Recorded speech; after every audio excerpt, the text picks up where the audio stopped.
Beximco recently একটা নতুন bond introduce করেছে যেটা আপনাকে 15% করে রিটার্ন দেবে এবং আপনি যদি 1,00,000 টাকা ইনভেস্ট করেন তাহলে আপনি প্রতি মাসে 1250 টাকা করে পাবেন।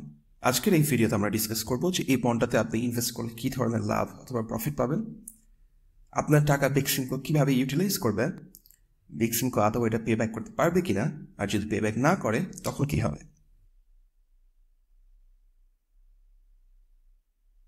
প্রথমে আমরা বন্ডটার ইন্ট্রোডাকশনে চলে আসি। এই বন্ডটার ইস্যুয়ার হচ্ছে বেক্সিমকো লিমিটেড। এই বন্ডের মাধ্যমে বেক্সিমকো টোটাল 1,500 কোটি টাকা রেজ করা ট্রাই করবে এবং 50,000 টাকা প্রতি লট ধরে বেক্সিমকো টোটাল 3 লাখ লট মার্কেটে সেল করবে। এই বন্ডের অ্যানুয়াল ইন্টারেস্ট রেট 15% এবং এই বন্ডটা ঢাকা স্টক এক্সচেঞ্জে ট্রেডেবল না, অর্থাৎ আপনি এটা চাইলে মার্কেটে ট্রেড করতে পারবেন না। এবার আমরা আসি এখানে লট বলতে কি বোঝানো হচ্ছে। লট হচ্ছে বেসিক্যালি একটা ক্যাশ ফ্লো স্কেজুল যেখানে 60টা ডিফারেন্ট বন্ড একসাথে প্যাকেজ করে একটা লট ক্রিয়েট করা হয় এবং এই লটের প্রতিটা বন্ড একটা আলাদা মাসে ম্যাচিউর হবে। সো প্রথম যে বন্ডের ইউনিট সেটা প্রথম মাস শেষে ম্যাচিউর হবে, 5 নম্বর যে বন্ডের ইউনিট সেটা 5 নম্বর মাসে ম্যাচিউর হবে অ্যান্ড সো অন। এই বন্ডের দাম হচ্ছে 50,000 টাকা এবং এই ইনভেস্টমেন্টের এগেনস্টে প্রতি মাসে আপনি 625 টাকা করে পেতে থাকবেন এবং আপনার যখন 5 বছর শেষ হবে তখন আপনি 625 টাকার সাথে আপনার ইনিশিয়াল 50,000 টাকার ইনভেস্টমেন্টটাও ফেরত পাবেন। আমরা যদি এটার মান্থলি ইন্টারেস্ট রেট দেখি, এটার ইন্টারনাল রেট অফ রিটার্ন হচ্ছে 1.25% এবং 12 দিয়ে গুণ করলে আপনার ইয়ারলি রিটার্ন আসে 15%। কিন্তু আপনি যদি মান্থলি ধরে কম্পাউন্ড করেন তাহলে আপনার ইফেক্টিভ রেট আপনি পাচ্ছেন 16% করে। তো বেক্সিমকো এটা কেন 16% না ধরে 15% করে মার্কেটিং করলো সেটা তারা ভালো বলতে পারবে। এখানে কোনো ইন্ডাস্ট্রি স্ট্যান্ডার্ড অথবা অন্য কোনো কারণ থাকলেও থাকতে পারে। সো আপনি যদি 1,00,000 টাকা ইনভেস্ট করেন তাহলে আপনি টোটাল 50,000 টাকার 2টা লট পাবেন। 625 টাকা করে 2টা লট থেকে আপনি মাসে 1250 টাকা করে পাবেন এবং 5 বছরে টোটাল ক্যাশ ফ্লো পাবেন 1,75,000 টাকা। এখানে একটা ইন্টারেস্টিং ব্যাপার হচ্ছে জিরো কুপন বন্ডে সাধারণত কোনো ইন্টারিম পেমেন্ট থাকে না। বন্ড যখন ম্যাচিউর হয় তখন একসাথে একটা লাম্পসাম অ্যামাউন্ট সাধারণত ইনভেস্টাররা পায়, অথচ এই বন্ডে যদিও কুপন পেইং বন্ডের মতো বিহেভ করছে, এটা স্ট্রাকচার করা হচ্ছে একটা জিরো কুপন বন্ড হিসেবে। এটার রিজনটা কি?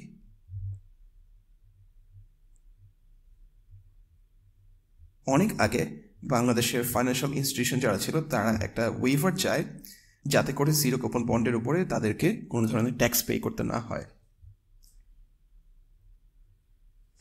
এবং পরবর্তীতে ফাইন্যান্স বিল 2020-তে এই রুলটা রিস্টোর করা হয়। সো এটা বেক্সিমকোর তরফ থেকে তার ইনভেস্টারদের একটা ইনসেন্টিভ যে এভাবে স্ট্রাকচার করার কারণে এই বন্ডে ইনভেস্ট করে যে প্রফিট হবে সেটার উপর কোনো ধরনের ট্যাক্স পে করতে হবে না। কিন্তু এখানে একটা ক্যাভিয়ার আছে। বেক্সিমকো এই বন্ডটা আর্লি রিডেমশনের একটা রাইট হোল্ড করে, মানে তারা চাইলে 3 বছর পরে অথবা 4 বছর পরে এই বন্ডটা তুলে নিতে পারবে মার্কেট থেকে। সেটা যদি তারা করে তাহলে লাস্ট যে পেমেন্টটা 50,625 টাকার ছিল সেটার সাথে একটা 2% এক্সট্রা প্রিমিয়াম তারা অ্যাড করবে।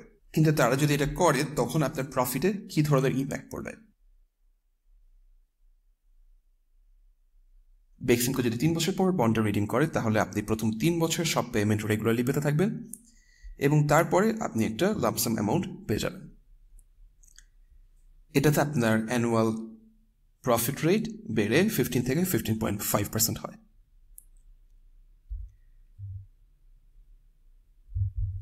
সিমিলার থিং তারা যদি করে 4 বছরে তাহলে আপনি প্রথম 4 বছর সব ধরনের পেমেন্ট পেতে থাকবেন এবং তারপরে লাম্পসাম একটা অ্যামাউন্ট পাবেন এবং এখানেও আপনার অ্যানুয়াল প্রফিট রেট 15% থেকে একটু বেশি আসে। যদিও 5 বছরের জায়গায় 4 বছর যেহেতু তারা আপনার টাকা রাখবে সেহেতু এখান থেকে আপনার টোটাল ক্যাশ ফ্লো কিছুটা কমে যাবে।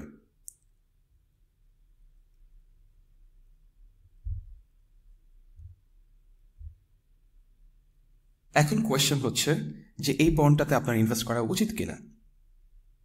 বেক্সিমকোর এই বন্ডটা যেহেতু 5 বছরের সেহেতু এটার বেঞ্চমার্ক হিসেবে আপনাকে ধরতে হবে 5 ইয়ার ট্রেজারি বন্ডকে, যেটা কিনা এখন 12% করে ইন্টারেস্ট দিচ্ছে। সো আপনি 3% এক্সট্রা প্রিমিয়ামের জন্য ট্রেজারি বন্ড থেকে কর্পোরেট বন্ডে যাবেন কিনা সেটা অ্যাজ অ্যান ইনভেস্টার আপনার রিস্ক টলারেন্সের উপর ডিপেন্ড করবে। এটা ছাড়াও বেক্সিমকোর আরও একটা বন্ড, যেটাকে বেক্সিমকো গ্রিন সুকুক বন্ড বলা হয়, এটা ঢাকা স্টক এক্সচেঞ্জে এই মোমেন্টে ট্রেড হচ্ছে। এই মোমেন্টে একটা বন্ডের দাম হচ্ছে অ্যারাউন্ড 80 টাকার মতো, এবং আপনি যদি এটাতে ইনভেস্ট করেন, আপনার ইল টু ম্যাচুরিটি অথবা আপনি যদি ম্যাচুরিটি পর্যন্ত হোল্ড করেন, তাহলে 20%-এর মতো আপনার অ্যানুয়ালাইজড একটা রিটার্ন আসবে। অন টপ অফ দ্যাট, যেহেতু এটা একটা কনভার্টেবল বন্ড, সো এই বন্ডটাকে আপনি বেক্সিমকোর শেয়ারে কনভার্ট করতে পারবেন একটা 25% ডিসকাউন্টে। সো সেখানে আপনার অলমোস্ট একটা আর্বিট্রেজ প্রফিট থাকে, যেটা কিনা আপনার ইয়ারলি রিটার্ন 30%-এও নিয়ে যেতে পারে। প্লাস এই বন্ডটা যেহেতু অ্যাসেট ব্যাক, সো এখানে একটা কোলাটেরাল এবং ইন্স্যুরেন্স থাকে।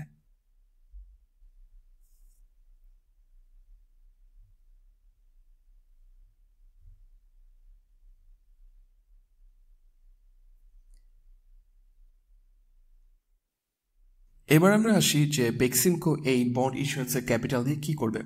তাদের আইন অনুযায়ী টোটাল 1,500 কোটি টাকার মধ্যে তারা 500 কোটি টাকা ব্যবহার করবে হচ্ছে বিভিন্ন ব্যাংকের লোন পে করতে, এবং বাকি 1,000 কোটি টাকা তারা লোন দিবে হচ্ছে মায়ানগর ডেভেলপমেন্ট প্রজেক্টের যে ডেভেলপার তাদেরকে। তাদের আইএমএ আমরা এটাও দেখতে পারবো যে তারা কোন কোন ব্যাংকে কত টাকা করে লোন পে অফ করবে। এখন যেহেতু বেক্সিমকোর প্রিভিয়াস ট্র্যাক রেকর্ডের কারণে এবং তাদের এর আগের বিভিন্ন ধরনের ফাইন্যান্সিয়াল ডিলিং নিয়ে যত কন্ট্রোভার্সি আছে, সেগুলোর কারণে আমাদেরকে অনেক ধরনের ইনট্যাঞ্জিবল ফ্যাক্টর কনসিডার করতে হবে। এখানে আমরা কিছুটা রিভিউ করার ট্রাই করবো সেগুলো। নভেম্বর 2023 এর নিউজ এটা। জনতা ব্যাংকের কাছে বেক্সিমকোর যে ডিফল্টেড লোন ছিল সেগুলো তারা রিস্কেজুল করে। আমরা যদি আরো আগে যাই, তাহলে দেখবো যে বেক্সিমকো 172 কোটি টাকার ব্যাক টু ব্যাক এলসি খোলে, সেটা পে না করে তারা সেটাকে একটা ফোর্সড লোনে কনভার্ট করে।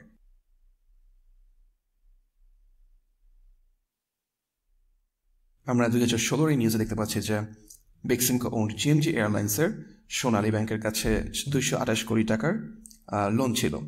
সেটা যখন তার পে অফ করতে না পারে, তখন সোনালী ব্যাংক বেক্সিমকোর ভাইস চেয়ারম্যান সালমান এফ রহমানের বাড়ি নিলামে তোলে।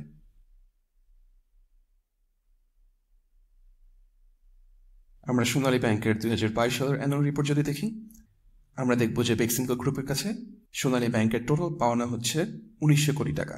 এর মধ্যে এই বন্ডটার ইস্যুয়ার বেক্সিমকো লিমিটেডের কাছে তাদের পাওনা 1,500 কোটি টাকার উপর।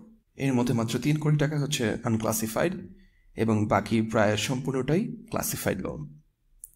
এখানে একটা কথা আছে, এসএমএ ক্লাসিফাইড বলতে বোঝায় হচ্ছে তারা 1 থেকে 3 মাস এই লোনের ইনস্টলমেন্ট পে করে নাই। সো এটা যেহেতু কোভিডকালীন সময়ের ঘটনা, তো এটার হয়তো কিছুটা রিজনেবল হলেও হতে পারে। এইসব নিউজ কিছুটা স্কেপটিক্যাল করে একজন অপটিমিস্টিক ইনভেস্টরকেও। এখন আমরা দেখব বেক্সিমকোর এই বন্ড ইস্যু করার পিছনে কী কারণ থাকতে পারে। এটার জন্য আমরা বেক্সিমকোর লেটেস্ট ক্যাশ ফ্লো স্টেটমেন্ট দেখব। এখানে আমরা দেখতে পাচ্ছি যে বেক্সিমকোর অপারেটিং অ্যাক্টিভিটিস থেকে ক্যাশ ফ্লো নেগেটিভ 218 কোটি টাকা, যেটা গত বছর ছিল পজিটিভ 739 কোটি টাকা। আমরা যদি তাদের ফাইন্যান্সিং অ্যাক্টিভিটিস দেখি, তাহলে দেখব যে এটা পজিটিভ 650 কোটি টাকা, কিন্তু তারা 1250 কোটি টাকার বড় একটা শর্ট টার্ম লোন নিয়েছে, যেটা তাদের এই 1 বছরের মধ্যে পে করতে হবে। সো এই ইনফরমেশনগুলো দেখে আমরা ধরতে পারি যে বেক্সিমকো আসলে কিছুটা ক্যাশ ক্রাঞ্চের ভিতর দিয়ে যাচ্ছে, এবং সেই ডেসপারেশন থেকেই হয়তো বা তারা এই বন্ডটা ইস্যু করেছে। এখন যদি আমরা তাদের ইনকাম স্টেটমেন্ট দেখি, তাহলে দেখবো যে তাদের রেভিনিউ গত 1 বছরে প্রায় 60% ড্রপ করেছে। তাদের নেট প্রফিট ড্রপ করেছে প্রায় 90%। গত বছরে তাদের নেট প্রফিট ছিল 767 কোটি টাকা, যেটা এই বছরে মাত্র 79 কোটি টাকা। অ্যান্ড স্পেশালি তাদের প্রফিট ফ্রম অপারেশন 502 কোটি টাকা, এবং তার মধ্যে 400 কোটি টাকাই অলমোস্ট তাদের চলে যায় লোন সার্ভিসিংয়ে। এরপর তাদের হাতে থাকে মাত্র 100 কোটি টাকা। সো আমরা বুঝতে পারছি যে তাদের কোম্পানি এক্সট্রিমলি লেভারেজড।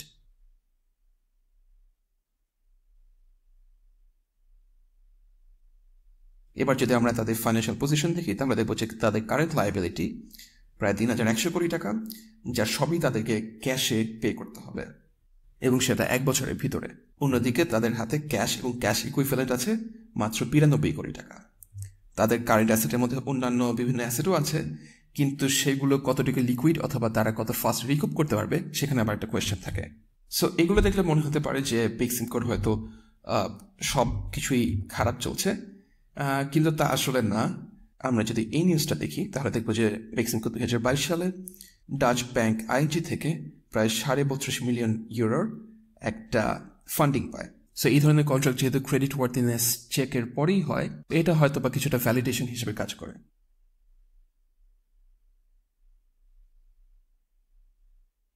এছাড়া আমরা একটু আগে বেক্সিমকো সুকুক নিয়ে কথা বলেছিলাম।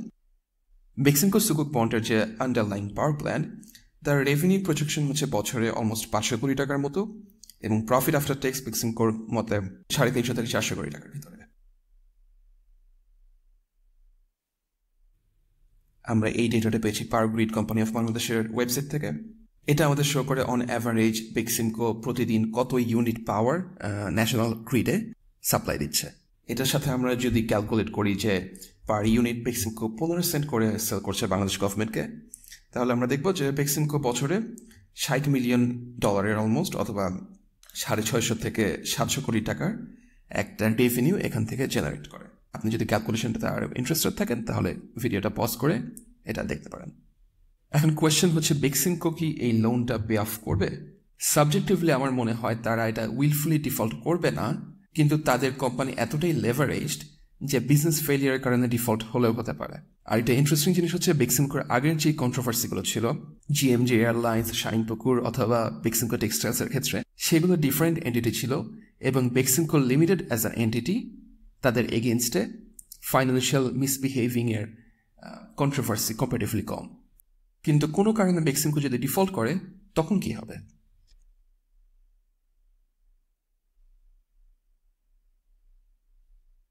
এখানে আমরা দেখতে পারি যে বেক্সিমকো এই ডেটের জন্য কিছুটা কোলাটেরাল রেখে দিয়েছে। এই কোলাটেরাল হচ্ছে বেক্সিমকো ওন্ড কিছু ল্যান্ড।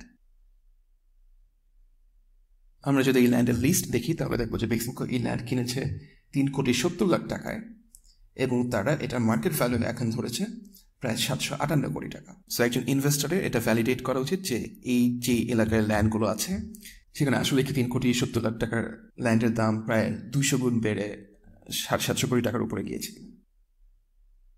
এটা ছাড়াও মায়ানগরের যে ডেভেলপার, তারা তাদের সেলস প্রসিড থেকে আপ টু 19.5 কোটি টাকা আইএফআইসি ব্যাংকের একটা অ্যাকাউন্টে রিজার্ভ হিসেবে রাখতে থাকবে। তাহলে কি কারণ থাকতে পারে এই কোলাটেরাল অথবা সিকিউরিটি কোনো থাকা সত্ত্বেও বেক্সিমকো এটাকে আনসিকিউরিটিজ বন্ড বলা? এটার একটা রিজন হতে পারে যে কোলাটেরাল আছে সেটা টোটাল ইস্যুয়েন্সের জন্য ইনাফ না, এবং সিকিউরিটির জন্য যেই টাকা জমা হতে থাকবে রিজার্ভে সেটা এখন শুরুতে নেই, সেটা ভবিষ্যতের ফিউচার একটা সেফটি নেট। সো টিপিক্যাল সেন্সে এটা আসলে কোলাটেরাল না। সো এখানে এটাকে সিকিউরিটিজ বন্ড বলার কোনো ওয়ে নাই।